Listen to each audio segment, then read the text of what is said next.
최근 한 대학의 특별한 연구소에서 아주 특별한 행사가 진행된다는 보도를 본 적이 있습니다. 카이스트라는 학교에서요, 실패 연구소라는 걸 만들고 이번 주간에 실패 주간을 선정해서 특별한 행사를 진행한대요. 카이스트 학교 내에서는 2021년 6월에 학교 내에 실패 연구소를 만들었습니다. 그리고 이번 주간 10월 23일 주간부터 다음 주간까지 특별 실패 주간으로 설정을 하고 다양한 행사를 진행한답니다.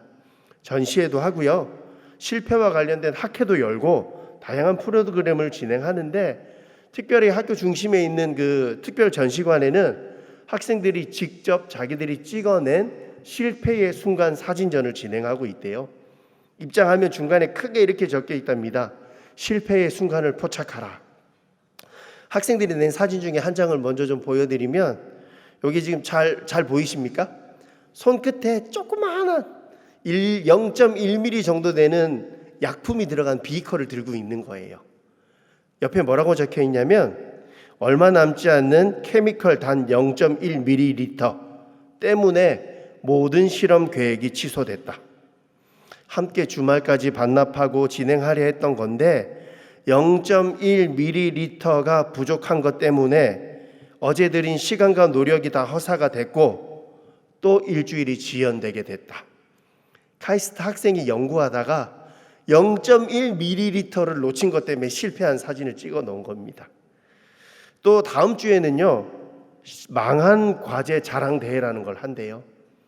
내가 점수 잘 따려고 준비를 했는데 쫄딱 망하고 실패한 거, 그거를 자랑해서 누가 제일 크게 실패했나 시상하는 대회도 한답니다. 세상에서는 성공을 이야기합니다.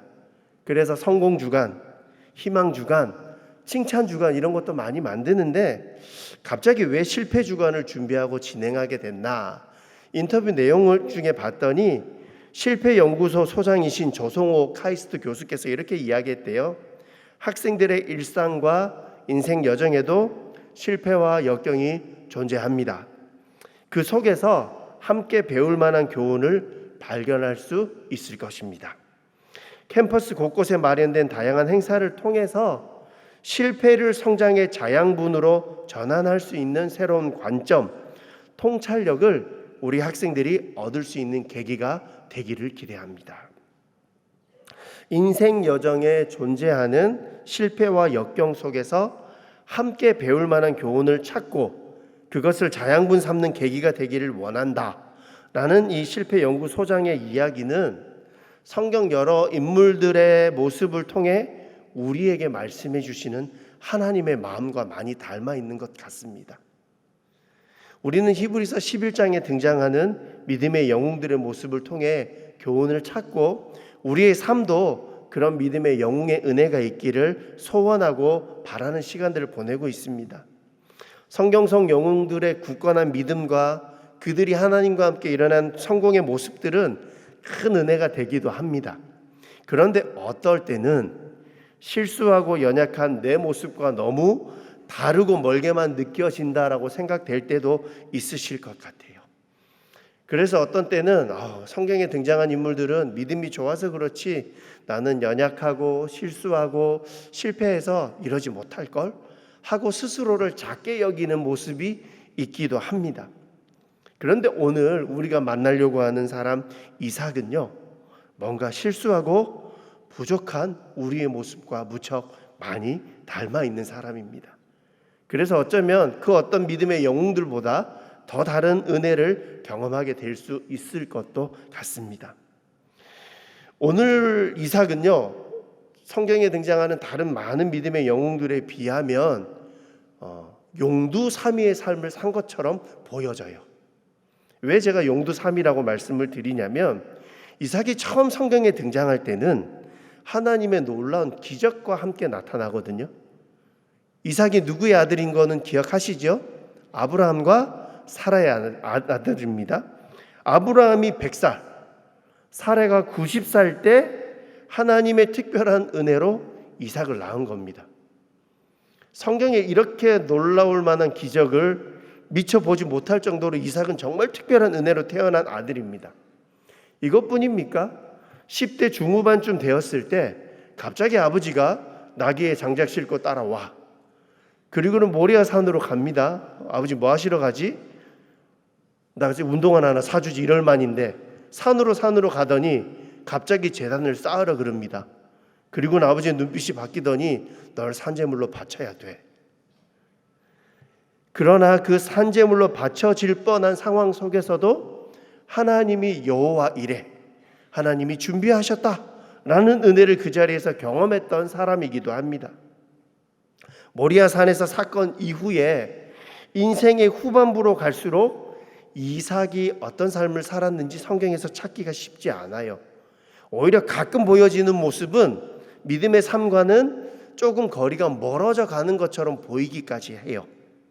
화려한 등장으로 나타났지만 그가 어린 시절 보여주었던 그런 경험보다는 더 나은 걸 보여주지 못한 채 존재감이 흐려지는 모습까지 보여지는 것이 이삭의 삶입니다. 특별히 창세기 27장 28절부터 40절까지 기록된 두 아들을 축복하는 사건, 오늘 히브리서가 다루고 있는 이 사건은 아무리 눈이 어두워도 그렇지 어떻게 아버지가 아들도 10명 있는 것도 아니고 둘밖에 없는데 큰아들과 둘째를 구별하지 못하고 잘못 축복하는 실수를 범하는 모습을 보게 될 때면 한심스럽기까지도 합니다. 그런데요, 재밌는 건 히브리서 기자가 이삭이 믿음의 영웅으로 믿음을 보였다라고 이야기하면서 오늘 읽은 본문 11장 20절에 이삭을 대표하는 믿음의 모습이 두 아들을 축복한 것이다 라고 이야기한다는 사실입니다. 저는 이 구절을 보면서 그렇게 생각해 봤어요. 차라리 이삭이 믿음의 영웅과 어울릴 법한 사건을 다룰 거면 모리아 산에서 순종했던 거 다루는 게 더 멋지지 않았을까? 어린 청소년의 나이에 120세 가까이 되는 아버지가 자기를 잡아서 제물로 바치려고 할 때 힘으로든 뭘로든 반대하고 이길 수 있었거든요. 그런데 그냥 순종하고 드려지고 따랐던 모습이 더 믿음직스러운데 왜 다른 것들 빼고 이렇게 이삭이 아들을 축복하는 오히려 실수로 진행되는 사건을 중심 소재로 삼았을까? 왜 실수하고 약해져 있는 것 같아 보이는 이삭의 모습이 믿음의 영웅이라고 이야기하는 이유, 오늘 본문을 통해서 우리에게 주는 교훈 두 가지만 찾아보기를 원합니다. 첫 번째로 나의 인간적인 실수도 하나님의 도구가 될 수 있다라는 사실입니다. 나의 인간적인 실수도 하나님의 도구가 될 수 있다는 사실입니다.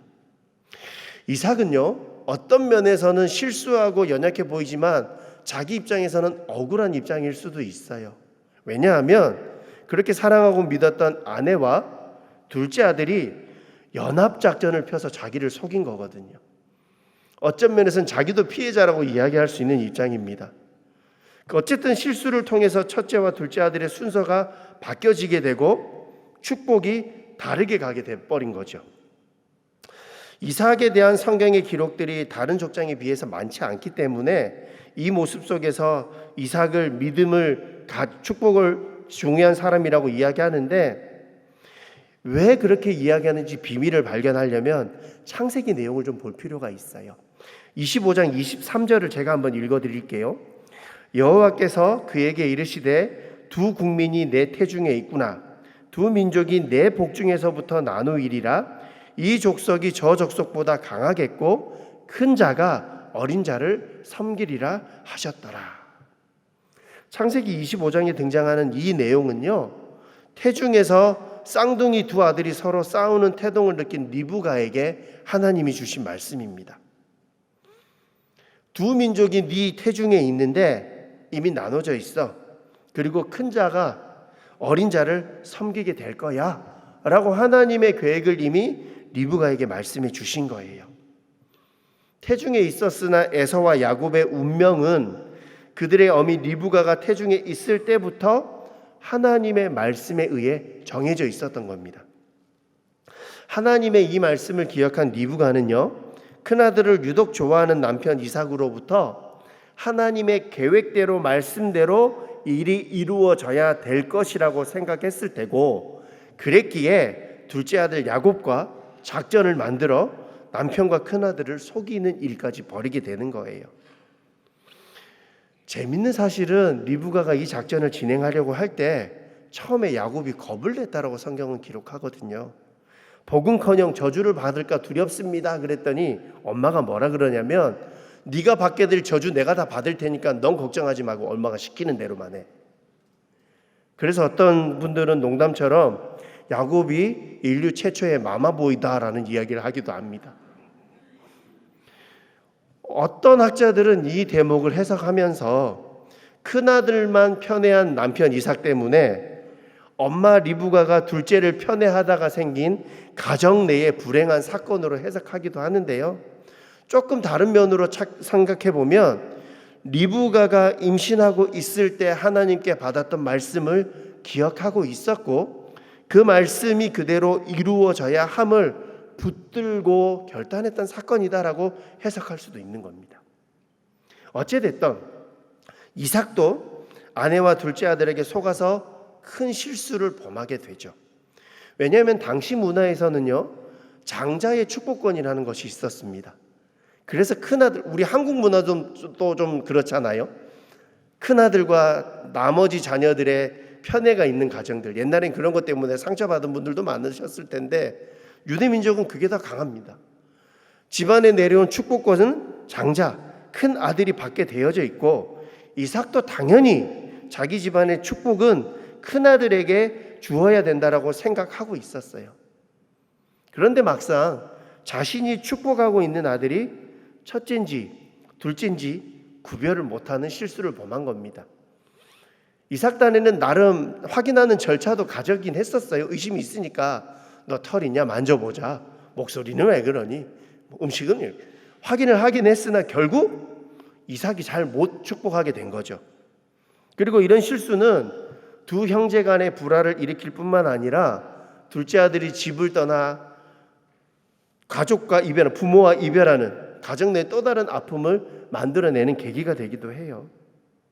어쨌든 가장이자 아버지로서 엄청나게 큰 실수를 범하게 된 건데요. 이삭의 이런 실수도 결국에는 태중에 있을 때부터 하나님이 계획하신 말씀대로 이루어지는 도구로 쓰임받았다는 사실을 기억해야 합니다. 그는 실수했으나, 그는 실패하고 잘 못했으나 오히려 하나님은 하나님의 계획을 그 실수를 통해서 이루어가고 계신다라는 사실이죠. 우리 시니어 세대들도요, 삶의 자리에 실수 없이 온전하고 바른 모습으로 살아가기를 원하고 계십니다. 우리의 믿음도 그러기를 소원합니다. 나이가 들어갈수록 점점 그런 얘기를 많이 하시더라고요. 다른 이들에게 피해 주지 않아야 하기 때문에 내가 실수할까 봐 이런 자리는 좀 피하게 돼. 이런 모습들은 좀 조심스럽게 돼. 이런 얘기들 참 많이 하시거든요. 그런 마음은 무척 귀한 마음이고, 여러분의 삶이 실수 없이 바른 모습으로 살아가기를 저도 축복하고 기도합니다. 그런데 여러분, 우리가 기억해야 될 건 우리가 연약한 존재이기 때문에 실수가 있을 수도 있다는 것을 서로 인정하는 모습이 필요하다는 거죠. 완전할 수 없고 젊을 때보다 자꾸 잊어버리고 놓치고 실수하고 그런 모습일지언정 하나님께서 우리의 연약한 모습까지 축복의 도구로 사용하기를 원하신다면 우리의 마음, 우리의 모습을 서로 용납하고 이해하고 나의 실수조차도 하나님의 도구로 쓰임받기를 기대하며 나가는 믿음이 필요하다라는 겁니다. 원하기는 우리 시녀 가족들의 모든 삶의 자리가 어떠하든 하나님의 도구로 쓰임받는 축복이 있기를 축원합니다. 오늘 본문에서 축복하는 이삭의 믿음을 통해 우리에게 주신 교훈 두 번째는요, 실수할 때 내 실수를 만회하는 것이 아닌 하나님의 뜻을 찾고 세우는 삶이 되어져야 한다는 겁니다. 하나님의 뜻을 찾고 세우는 삶이 되어져야 한다는 겁니다. 이삭의 믿음의 본 모습은 실수와 속임을 당해 잘못된 축복을 한 것 같은 이 사건 이후에 제대로 진면목을 보여줍니다. 지금 여러분 표정이 진면목이 뭐가 있냐, 실수해서 부끄러울 텐데 이런 모습이신데, 어떤 모습이 전정한 하나님의 축복의 도구로 쓰이는 믿음의 모습이냐, 그 현장으로 다시 가보면은요, 큰아들은 당연히 자기가 축복을 받을 것으로 생각했습니다. 당연한 거죠. 근데 얄미운 동생에게 그 축복권을 빼앗겨 버렸어요. 그것도 2번씩이나 걸쳐서. 예전엔 팥죽 한 그릇에, 이번에는 제대로 아버지의 축복을 받는 기도로. 창세기 27장에 보면 그 사건이 있은 이후에 반응이 이렇게 나와요. 27장 34절에 보면 이렇게 기록됩니다. 에서가 그의 아버지의 말을 듣고 소리내어 울며 아버지에게 이르되 내 아버지여 내게 축복하소서, 내게도 그리하소서. 또 41절에 이렇게 이야기합니다. 그의 아버지가 야곱에게 축복한 그 축복으로 말미암아 에서가 야곱을 미워하여 심중에 이르기를 아버지를 곡할 때가 가까웠은즉 내가 내 아우 야곱을 죽이리라 하였더라. 그때 상황을 설명하면 이런 거죠. 에서가 자기가 축복 못 받는다는 걸 깨닫게 되고 동생이 그걸 가로채고 아버지가 실수했다는 걸 알게 되면서 울고 불며 난리를 치는 겁니다. 나한테도 축복해달라고. 아버지 동생한테 축복한 것처럼 나한테도 축복해 주세요. 해주면 되잖아요. 좀 해줘 봐봐요. 근데 아버지 반응이 없으니까 이렇게 이야기하는 거예요. 아버지 좀 있으면 돌아가실 때 되는데 아버지 돌아가시기만 하면 내가 동생 야곱 죽여버릴 거예요. 만약 여러분이 이런 상황에 처한다면 어떻게 하시겠어요? 저도 한번 생각해 봤거든요. 만약에 축복을 내 실수 때문에 큰아들이 이렇게 분을 내고 둘째를 죽이겠다고까지 아버지의 죽음을 거론하며 이야기한다면, 내가 그렇게 사랑했던 큰아들이 그렇게 억울하고 울고불고 하면 이러지 않았을까요? 그래 에서야 너무 속상하지, 그만으로 아빠가 기도해 줄게, 일로와.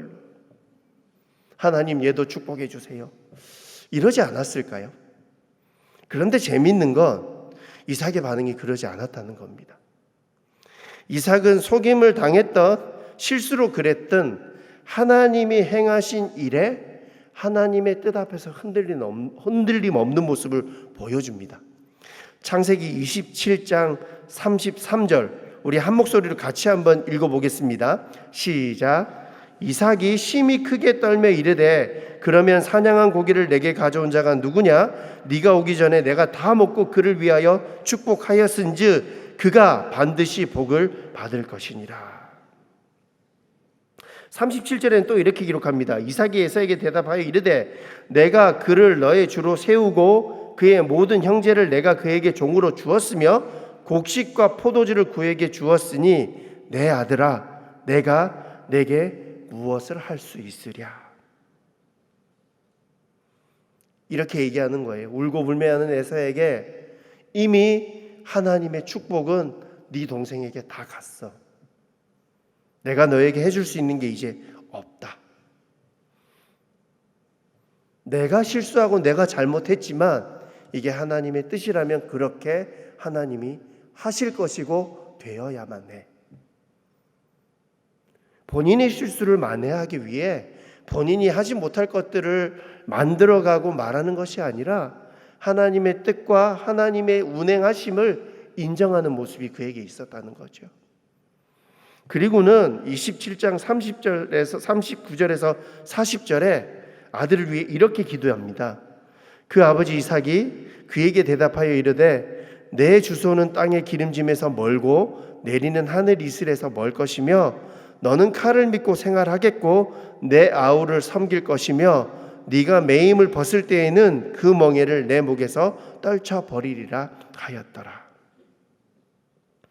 울며 불며 억울하다고 동생을 죽이기까지 내가 그렇게 할 거라고 떼쓰는 큰 아들에게 내가 실수했고 내가 잘못했지만 이건 하나님이 뜻을 이루는 과정이야. 내가 어떻게 돌이킬 수 없다. 그리고 네가 아우를 섬기게 되는 것이 하나님의 뜻이다. 너도 그걸 인정해야 돼. 라고 위로하며 기도하는 겁니다.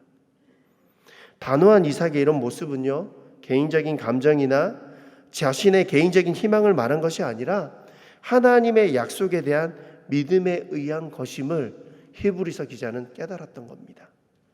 그래서 이삭의 많은 삶의 자리 중에 두 아들을 축복했던 이 사건, 인간적인 실수고 그가 잘못한 행인 것 같았으나 그 가운데서도 하나님이 일하고 하나님의 뜻을 세워가고 있음을, 그리고 그의 실수 이후에 하나님 앞에 하나님의 뜻이 온전히 이루어질 것들을 순종하며 나아가는 그 모습이 우리가 주목해야 할 이삭의 믿음인 것입니다. 실수로 순서를 바꾸어 아들을 축복했던 이삭은 비록 실수로 원했던 생각과 계획과는 다르게 축복했지만 하나님이 이루셨던 것임을 인정했습니다. 그리고 그대로 하나님의 뜻대로 그들에게 복을 빕니다. 이삭은 하나님이 작정하신 일이 그대로 되는 것임을 인지했고 개인이 자기 능력으로 인위적으로 바꾸려 하지 않았습니다. 바로 이러한 자세가 이삭이 우리에게 주는 교훈일 것입니다. 오늘 우리가 읽었던 본문 11장 20절은 그래서 이렇게 기록하죠. 믿음으로 이삭은 장차 있을 일에 대하여 야곱과 에서에게 축복했다. 장차 있을 일. 메시지 성경에서는 이 대목을 미래를 내다보며 축복했다라고 기록했고요. 쉬운 성경은 앞날을 축복했다고, 세번역 성경이나 현대인의 성경은 장래에 대하여 축복했다라고 기록해요. 장차 있을 일, 미래를 내다보는 일, 앞날, 장래라고 표현된 모든 단어의 원 의미는 하나님이 이루실 하나님의 뜻대로 축복이 이루어져야 함을 고백하고 그대로 실행했다는 것을 의미합니다. 믿음은요, 우리 인간이 지니고 있는 모든 성향을 초월하고 오직 하나님의 뜻 앞에 순종케 하는 것입니다. 이삭이 자기의 인간적인 애정과는 반대되는 하나님의 섭리를 깨달았을 때 주저하거나 방황하지 않고 순종했던 것처럼 믿음은 하나님의 뜻을 따르게 해주는 것입니다. 내 실수를 회복하기 위해 무언가 노력하는 것이 아니라 그 가운데도 하나님의 뜻이 무엇인지를 찾고 깨달으며 하나님의 뜻이 이루어지는 일에 순종하는 것이 믿음인 것입니다. 잠언 19장 21절은 그래서 이렇게 기록합니다. 사람의 마음에는 많은 계획이 있어도 오직 여호와의 뜻만이 완전히 서리라. 우리의 삶에서 실수하거나 연약한 모습이 보여질 때 오직 하나님의 뜻만이 세워지기를 위해 기도하십시오. 내가 잘못한 것을 회복하기 위해 또 다른 잘못을 버리고 만들어가는 것이 아니라 있는 모습 그대로 인정하며 하나님 앞에 나아갈 때 하나님이 그 가운데 하나님의 뜻대로 일해 주신다는 겁니다. 설교를 시작하며 소개드렸던 그 실패주간, 실패연구소가 운영하는 홈페이지에 가봤더니 실패와 관련된 많은 명언들을 남겨놓고 있는데요. 그 중에 제 눈을 끄는 한 문장이 있었습니다. 실패보다 후회를 두려워하라. 실패보다 후회를 두려워하라. 실패했다고 두려워서 뭘 못하는 것이 아니라 그 가운데 하나님의 뜻을 찾지 못하고 깨닫지 못하고 돌이키지 못하는 것을 오히려 걱정해야 된다라고 받아들였어요. 실수하더라도 후회 없이 하나님 앞에 뜻 앞에 나아갈 수 있는 믿음이 우리를 향한 하나님의 믿음인 것입니다. 사진을 한 장 더 소개해드리고 싶은데요. 아까 말씀드렸던 실패주간 사진에 한 장 전시되어 있는 사진인데 빈 정원에 넘어져 있는 의자 모습입니다. 옆에 이렇게 기록되어 있어요. 아침 등굣길에 잔디밭에 누워있는 의자를 보았다. 제 역할을 하지 못하고 넘어진 의자의 모습이 실패한 사람 같았다. 지금은 비록 누워있지만 내 다리 성하고 부서진 곳 없으니 누군가 일으켜준다면 금방 제 역할을 할 수 있겠지. 실패한 사람도 그럴 것이다. 저는 이 사진과 글을 보면서 마지막 문장을 이렇게 바꿔봤습니다. 실수한 사람도 그럴 것이다. 누군가 일으켜준다면 금방 하나님의 축복의 도구가 될 수 있겠지. 실수한 사람도 그럴 것이다. 나의 실수도, 나의 연약함도 하나님이 축복의 도구로 사용하여 주실 것입니다. 나의 부족함도, 나의 실패도 하나님은 사용하기를 원하십니다. 삶의 많은 자리, 반복되는 모습 속에 혹시 나의 연약함 때문에 주저앉고 두려워하거나 실망하고 계십니까? 그러지 마십시오. 하나님이 여러분의 삶에 여러분의 모습 그대로 축복하며 도구로 사용하실 겁니다. 블레싱을 앞두고 VIP를 향해 전도하고 기도하며 섬기는 여러분의 수고와 마음도 하나님이 사용해 주실 겁니다.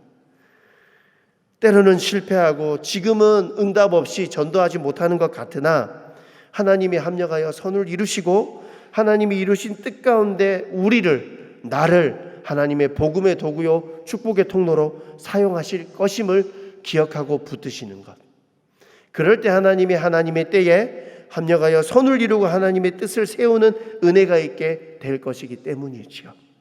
원하는 기는 우리 사랑하는 시녀의 모든 가족들이, 여러분의 자녀들, 여러분의 VIP들, 함께 예배하는 시녀의 모든 가족들, 그 모든 이들에게 축복의 통로로 드려지며 쓰임받는 은혜가 함께 하시기를 주님의 이름으로 축원합니다.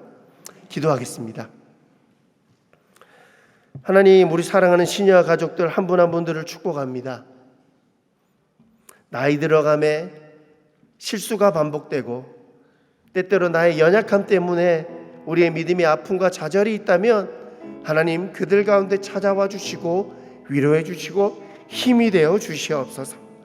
나의 실수도 나의 연약함도 하나님이 축복의 통로로 사용하시기에 있는 모습 그대로 하나님 앞에 나아갈 때 세운 곳곳마다, 가정마다, 또 VIP를 향한 드려짐마다 하나님의 복의 통로로 쓰임받고 영광 올리는 축복 있게 하여 주시옵소서. 감사하며 예수님 이름으로 기도드립니다.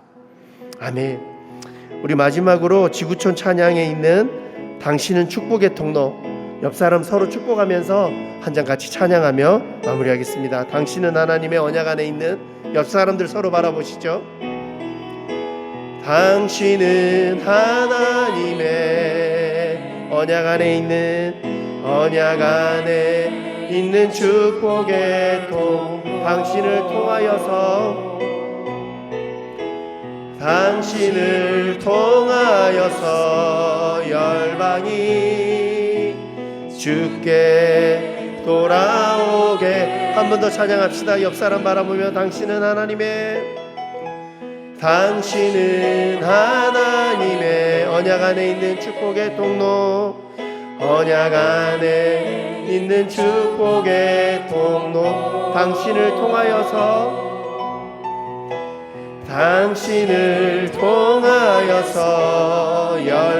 주께 예배하게 되리. 우리 옆 사람 손 붙잡고 축복합니다 한번 하겠습니다. 축복합니다. 기도하겠습니다. 하나님, 우리 사랑하는 시녀 가족 한 분 한 분을 있는 모습 그대로 하나님의 축복의 통로로 사용하여 주시옵소서. 때로 실수하고 때로 연약하고 때로 부족하나 하나님이 택한 하나님의 사람들이 오매 세우신 곳곳마다 영혼들을 향한 전도의 마음과 섬김마다 블레싱과 VIP를 향한 드려짐마다 함께하여 주셔서 하나님의 뜻이 세워지고 하나님의 축복이 전달되는 귀한 축복의 통로 되게 하여 주시옵소서. 이제는 우리 주 예수 그리스도의 은혜와 아버지 하나님의 크신 사랑과 성령님의 감동감화 내주 역사하여 주심이 우리를 있는 모습 그대로 사랑하여 주시고 우리의 연약함도 하나님의 도구 삼아 주셔서 축복의 통로로 드려지게 하시는 하나님의 모든 은혜와 드려지는 삶의 자리와 블레싱을 향한 전도와 VIP를 향한 기도와 우리의 모든 삶의 자리 위에 이제로부터 영원토록 함께하여 주시기를 간절히 축원하옵나이다. 아멘.